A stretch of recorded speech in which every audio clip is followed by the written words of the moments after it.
जब तक ले दंगा ना हो तब तक ले मुसलमान समझी कैसे कि लालू के राज में हुकूमत में बढ़िया बनी। आरोप लगा रहे हैं।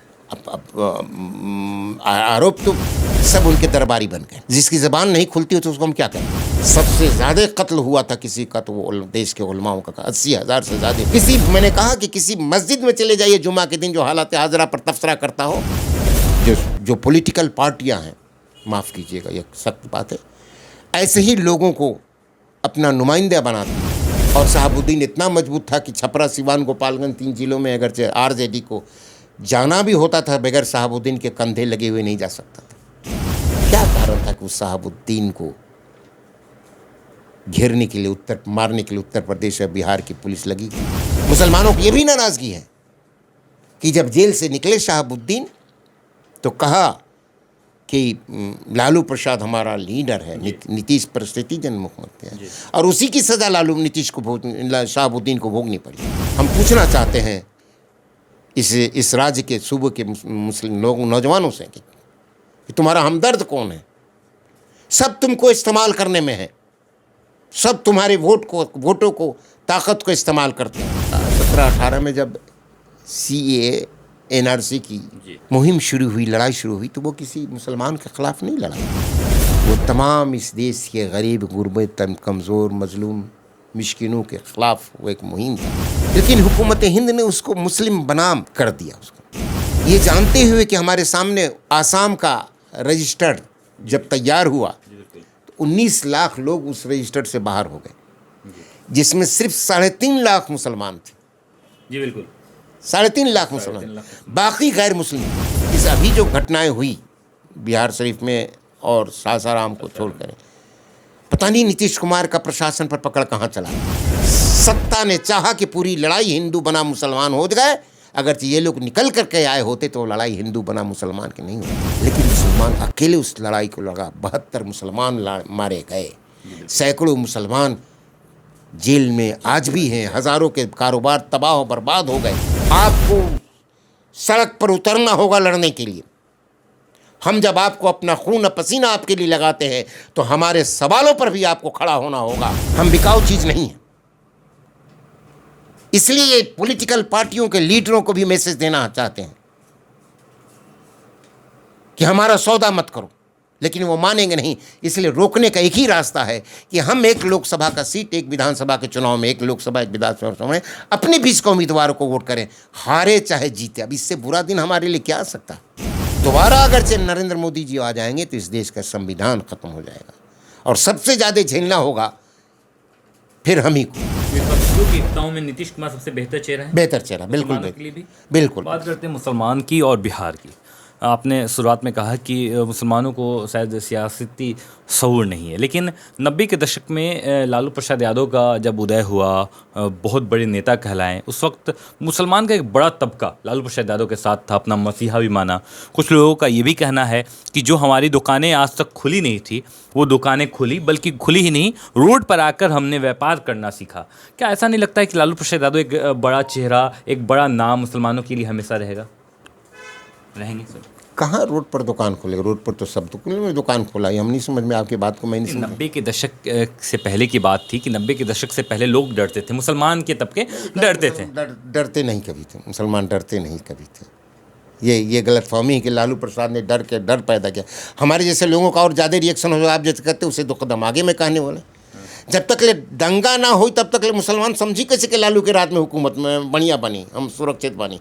इसलिए दंगा होगा तभी मुसलमान में डर पैदा होगा और तभी मुसलमान हमारी ओर देखेगा। हम उसको उस नज़र से देखते हैं। यानी जो आपके कहने का मतलब ये हुआ कि वो एजेंडा सेट था कि दंगा कराना है और फिर हमदर्दी के 2 शब्द बोलने। ये लालू पर आप आरोप लगा रहे हैं। आरोप तो सिचुएशन वही था और उसी का नतीजा आज है कि हमारे ज़बान माजूर हो गई। उसी का नतीजा। और जितने ये सब तंजीमें वो हैं सब उनके दरबारी बन गए। क्या आज भी दरबारी है? जिसकी ज़बान नहीं खुलती हो तो उसको हम क्या करेंगे। आपकी ज़बान माजूर है, इस पर हम क्या कह सकते हैं। हमारे यहाँ किताबों में कहा गया है कि जो हम उन्हीं की मदद करते हैं जो अपनी मदद को खुद आगे बढ़ते हैं। जी बिल्कुल। आप दूसरों पर क्यों भरोसा करते हैं? अपनी सलाहियत, अपनी ताकत पर क्यों नहीं भरोसा करते हैं? अपने लोगों पर भरोसा क्यों नहीं करते? उनके अंदर शऊर पैदा क्यों नहीं करते हो? हमारा तमाम सवाल यहीं से है।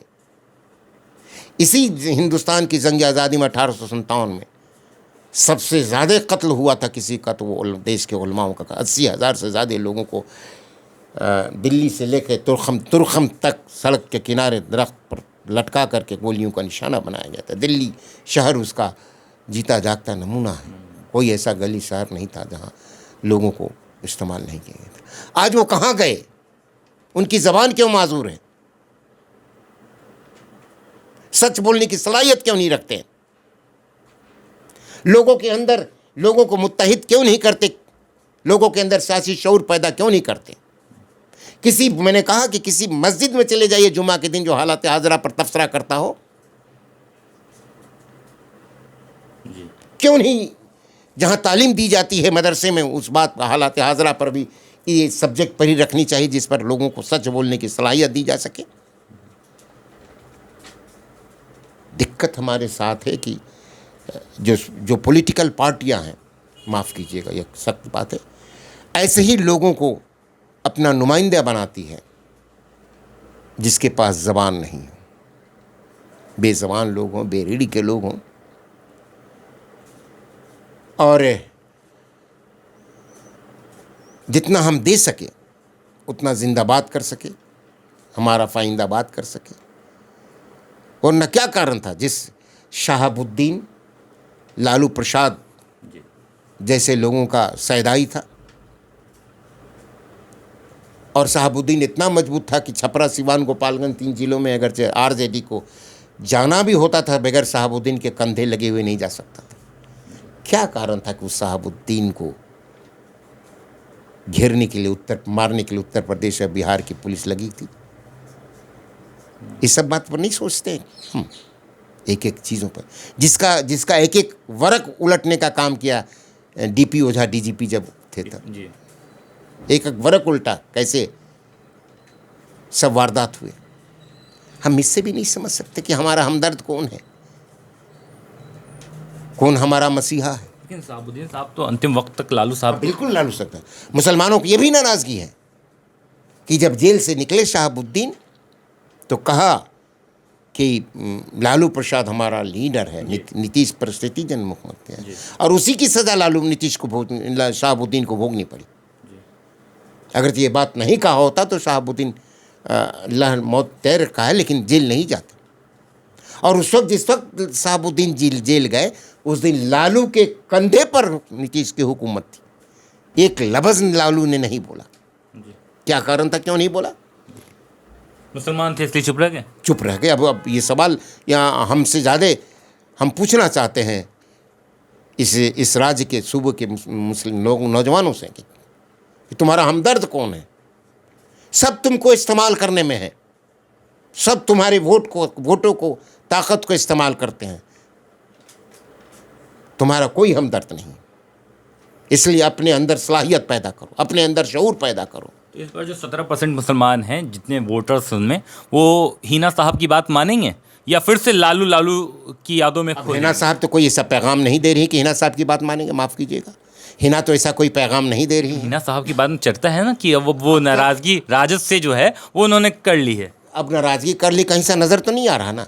कहीं आज 8 महीना हो गए जी, राज्यसभा का टिकट सदस्य बनाया जाएगा, बड़ा पहले ही राज्यसभा का सदस्य बनाया गया था, तो किसी पूंजीपति अशफाक करीम को टिकट दे दिया गया। राज्य के लोग जानते हैं। दूसरी बार फिर राज्यसभा सदस्य आया गया, बनाने का था, चर्चा थी कि सेना को बनाया जाएगा। तब तक ले फैयाज को टिकट दे दिया गया, दरभंगा मेडिकल कॉलेज, मधुबनी वाले मेडिकल कॉलेज को। कैसे टिकट दिया गया, क्यों टिकट दिया गया, सब कोई जानता है। तो हम मेटेरियलिस्टिक फेज से गुजर रहे हैं, भौतिकवादी फेज से गुजर रहे हैं, जहाँ उसी की सबसे ज़्यादा कीमत है। इंसानियत, इंसान की कोई कीमत नहीं। आज के वक्त में ओवैसी साहब का आगमन हो चुका है बिहार में। पिछली बार 5 सीट पर कब्जा भी किए थे उन्होंने, और लगातार मुस्लिम की बात भी करते हैं, हालांकि एक्टिव भी हैं। क्या अब लालू प्रसाद यादव के पास जितने मुस्लिम वोटर्स थे, क्या वो ओवैसी की तरफ तब्दील होंगे? नहीं, पिछले 2020 के चुनाव में उन इलाकों में जहाँ मुसलमानों की कसीर आबादी है, विधानसभा क्षेत्रों में, उन इलाकों से 5 सीट ओवैसी साहब निकाला, 7 या 9 सीटों पर रनर रहे। उसके पीछे कारण है,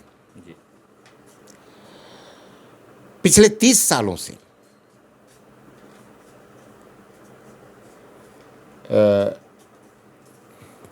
मुसलमान बिहार में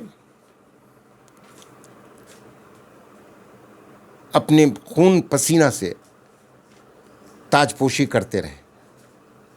लालू प्रसाद राजद की और जेडीयू की वगैरह वगैरह वगैरह ताजपोशी होती रही, अपनी ताकत देते रहे। लेकिन याद होगा जब पिछले 2018 में 17-18 में जब CAA NRC की मुहिम शुरू हुई, लड़ाई शुरू हुई, तो वो किसी मुसलमान के ख़िलाफ़ नहीं लड़ाई थी। वो तमाम इस देश के गरीब, गुरबत, कमज़ोर, मजलूम, मिस्किनों के ख़िलाफ़ वो एक मुहिम था। लेकिन हुकूमत हिंद ने उसको मुस्लिम बनाम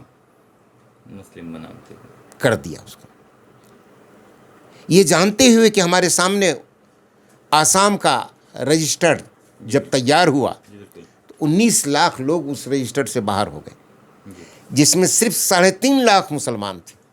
जी बिल्कुल, 3.5 लाख मुसलमान, बाकी गैर मुस्लिम थे। उसमें कमज़ोर थे, गरीब थे, मुस्लिम थे, जो ऐसे बड़ी तादाद लोग थे। इसलिए लड़ाई कोई हिंदू बनाम मुसलमानों की लड़ाई नहीं थी, ये लड़ाई बनाया गया। और उस लड़ाई को मुसलमानों ने बिहार में अकेले लड़ा। इस कहने में कोई दिक्कत नहीं कि नीतीश की हुकूमत में मुसलमान अपने को महफूज और सुरक्षित रहा। कहीं भी कोई घटनाएं होती हैं, बड़ी आबादी हो सकती है, लेकिन उस घटनाओं पर प्रशासन कितना जल्दी कंट्रोल करता है, ये देखा गया। इधर सिर्फ इस अभी जो घटनाएं हुई बिहार शरीफ में और सासाराम को छोड़कर, पता नहीं नीतीश कुमार का प्रशासन पर पकड़ कहाँ चला गया, क्यों कमज़ोर हो गया। हम ये भी महसूस करते हैं कि आज नीतीश कुमार अपने राजनीतिक पिछले 17 सालों के राजनीतिक इस दौर से सबसे संकट के दौर से गुजर रहे हैं, सबसे संकट से गुजर रहे हैं। आगे क्या होगा मैं नहीं जानता, लेकिन पूरी उस लड़ाई में आरजेडी के जो लीडर रहे वो घरों में अपने को बंद कर लिया, जिस तरह से उत्तर प्रदेश में जी बिल्कुल, मुलायम सिंह अपने को बंद कर लिया, अखिलेश बंद कर लिया, मायावती बन गया। इन तमाम लोगों को उत्तर प्रदेश के 22% मुसलमानों ने अपने खून पसीने से ताजपोशी करी थी, जिस तरह से बिहार में करी। लेकिन पूरी इस लड़ाई में कहीं कोई नजर नहीं आया। सत्ता ने चाहा कि पूरी लड़ाई हिंदू बना मुसलमान हो गए। अगर ये लोग निकल करके आए होते तो लड़ाई हिंदू बना मुसलमान की नहीं होती। वो लड़ाई पॉलिटिकल पार्टी उसमें शामिल हो जाता तो ये लड़ाई हिंदू बना मुसलमान नहीं होती। इस लड़ाई में कहते कि मुसलमानों के खिलाफ लड़ाई नहीं है, ये गरीब, गुरबों, दलितों, शोषितों, वंचितों के खिलाफ ये लड़ाई है। लेकिन मुसलमान अकेले उस लड़ाई को लड़ा। 72 मुसलमान मारे गए, सैकड़ों मुसलमान जेल में आज भी हैं, हज़ारों के कारोबार तबाह और बर्बाद हो गए। उसी तरह से बिहार में गनीमत ये था कि नीतीश की हुकूमत थी, हम सुरक्षित महसूस किए। बिहार में जहाँ चाह रोड के किनारे हमने टेंट सामियाना लगा करके जो डेमोक्रेटिक राइट के तरह जो आंदोलन करना चाहिए था हमने किया। प्रशासन ने कहीं हिंड्रेंस पैदा करने की, प्रशासन ने कहीं रुकावट पैदा करने की कोशिश नहीं की। इसलिए उस एनआरसी की लड़ाई में अख्तरुल ईमान ने पूरे उस सीमांचल में ओवैसी को कसरत से इस्तेमाल किया। तो कोई जगह खाली नहीं रहती है। अगर तेजस्वी नहीं निकलेंगे तो निकलना चाहिए था, नहीं निकले। इसलिए कि पूरी लड़ाई मुसलमान अकेले लड़ता है, कोई उसके लड़ाई में दूसरा कोई शामिल, कोई आ जाए तो दूसरा कोई शामिल नहीं होता, उसकी शिरकत नहीं करता है।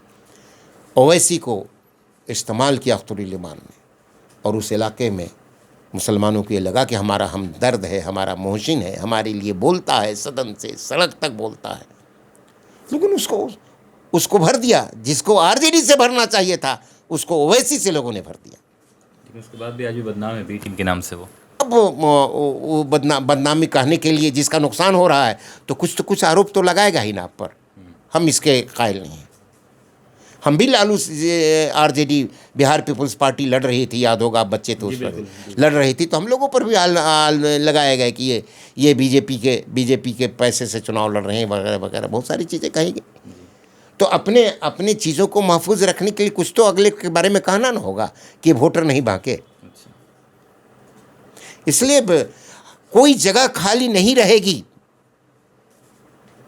आपको सड़क पर उतरना होगा लड़ने के लिए। हम जब आपको अपना खून पसीना आपके लिए लगाते हैं तो हमारे सवालों पर भी आपको खड़ा होना होगा। नहीं तो कोई ज़रूरत नहीं कि हम ठेका नहीं ले रखे हैं कि आपको ताजपोशी हम करते रहेंगे। हम जैसे लोगों का यह मानना है वसीम कि आपने देखा कि पिछले लोकसभा में चुनाव में कितने टिकट बिक गए। आपने देखा कि असेंबली के चुनाव में कितने, सिर्फ रोहतास जिले में 6 सीट था, 6 सीट में 2 सीट बिक गया। डेहरी सीट बिका और सासाराम सीट बिका। खुल कर कहने में कोई दिक्कत नहीं। वहाँ के वोटरों को भी मालूम है कि सीट बिका, लेकिन फिर भी वोट दिया। हम जैसे लोगों का मानना है कि ये, जिसके कारण हमारी कोई पूछ नहीं, कोई वजूद नहीं कहा कि आप हमको वोट दिए हो, लालू ने टिकट दिया, लालू को वोट दिया, हमको दिए थोड़े। तो हम कब तक इस दर्द को झेलते रहेंगे? इसलिए हमारे जैसे लोगों का मानना है कि एक लोकसभा का चुनाव और एक विधानसभा के चुनाव में हम अपने बीच के उम्मीदवार को वोट दे, चाहे हारे चाहे जीते। हम जानते हैं कि हारेगा, लेकिन हम ये मैसेज तो दें कि टिकट बेचा नहीं जा सकता, हमारे वोट बिक्री के लिए हमारा सौदा नहीं हो सकता। जिस दिन ये हम करने लगेंगे, हमारा रास्ता, हमें अपनी इज्जत को खुद अपने ही बढ़ानी होगी, हम ही बढ़ाएंगे। और जिस दिन ये हम फैसला करने लगेंगे, कर लेंगे एक लोकसभा चुनाव एक विधानसभा के चुनाव में, हम अपने बीच के उम्मीदवार को वोट देंगे, चाहे वो हार खड़ा होगा जो हमारे साथ रहता है उस इलाके में मुत्तहिद होकर के। तो एक मैसेज जाएगा कि खरीदने का काम अब बंद, बेचने का काम, मुसलमान बिकने वाला नहीं। हम सौदागर को अपना वोट बेचने नहीं देंगे कि पैसा लेकर के हमारा वोट लेकर के चला जाए। हम बिकाऊ चीज़ नहीं है। इसलिए ये पॉलिटिकल पार्टियों के लीडरों को भी मैसेज देना चाहते हैं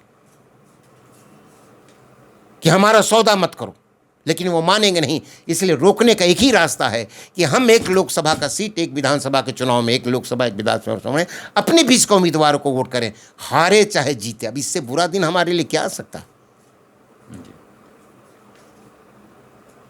तो ये हमारी फिक्र है, हमारी ये सोच है।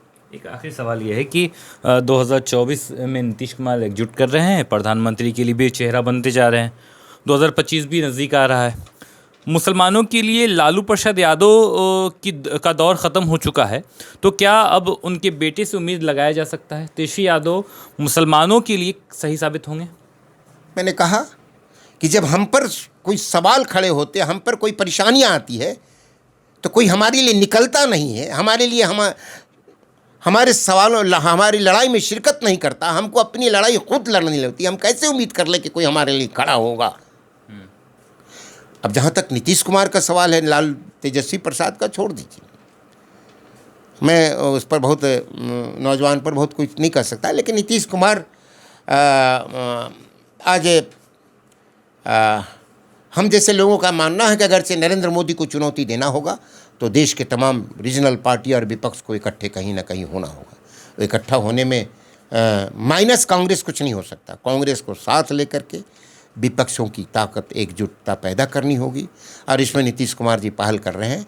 बेहतर इंसान है और इनकी छवि अच्छी है बाहर में, इनके पास एक्सपीरियंस है, सब कुछ इनके पास है। तो मैं समझता हूँ कि और हिंदी भाषी इलाके से हैं और पिछड़ी जमात से हैं। जब भी कोई किसी को चुनौती देता है नरेंद्र मोदी को, तो कहता है कि भाई हम तो पिछड़ी जमात के लोग हैं, ये सीधे अगड़िया पिछड़ी की लड़ाई जड़ दें। ये इनके अमित शाह और नरेंद्र मोदी सीधे। दुर्भाग्य है कि इस देश का प्राइम मिनिस्टर खुद ही कह के मैं पिछड़ी हूं, हमारे पीछे पड़े हुए लोग, ये प्राइम मिनिस्टर का भाषण हो सकता है?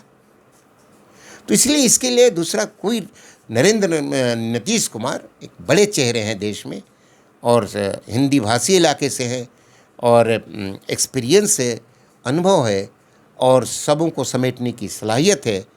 तो मैं समझता हूं कि माइनस कांग्रेस नहीं हो सकता। कांग्रेस को मिला करके विपक्ष की एक बड़ी ताकत आज संगठित करने की ज़रूरत है और हम सबकी दुआ है कि, क्योंकि अगर मैं मानता हूं कि दोबारा अगर से नरेंद्र मोदी जी आ जाएंगे तो इस देश का संविधान ख़त्म हो जाएगा और सबसे ज़्यादा झेलना होगा फिर हम ही को झेलना होगा, शिकार हम ही होंगे। तो हम जब शिकार किए जाएंगे तभी तो बहुसंख्यक समाज को कहेगा ये मकान, ये इसको इनसे छीन करके आपको दिया जाएगा। हमारी हालत इस संविधान अगर ये आने 2024 में अगर दोबारा इनको सत्ता मिल जाएगी तो हम जैसे लोगों को ये डर है कि हमारी हालत रोहिंग्या के मुसलमानों की तरह मत हो जाए। कुछ भी कर सकते हैं। बहरहाल तो आप नीतीश के साथ रहिएगा। अगर आने वाले दौर में अगर नीतीश कुमार ने अगर बिना पॉलिटिकल पार्टीज के अगर आप लोगों से मदद मांगी तो क्या आप लोग आइएगा? हमारी हमदर्दी है कि इस देश में बड़ा विपक्ष की ताकत बने जो नरेंद्र मोदी को चुनौती दे सके और जिससे इस देश को बचाया जा सके। आज जरूरत इस देश को बचाने। विपक्षियों की एकताओं में नीतीश कुमार सबसे बेहतर चेहरा है। बेहतर चेहरा, बिल्कुल बिल्कुल। बहुत बहुत शुक्रिया। हमारे साथ इखलाक अहमद साहब थे। उनका साफ करना है कि किस प्रकार मुसलमानों की स्थिति 2024 और 2025 में सुधरेगी। अगर 2024 में सत्ता एक बार हाथ से चली गई तो सबसे ज़्यादा खामियाजा मुसलमानों को भुगतना पड़ेगा। बहरहाल इस खबर में इतना ही। धन्यवाद।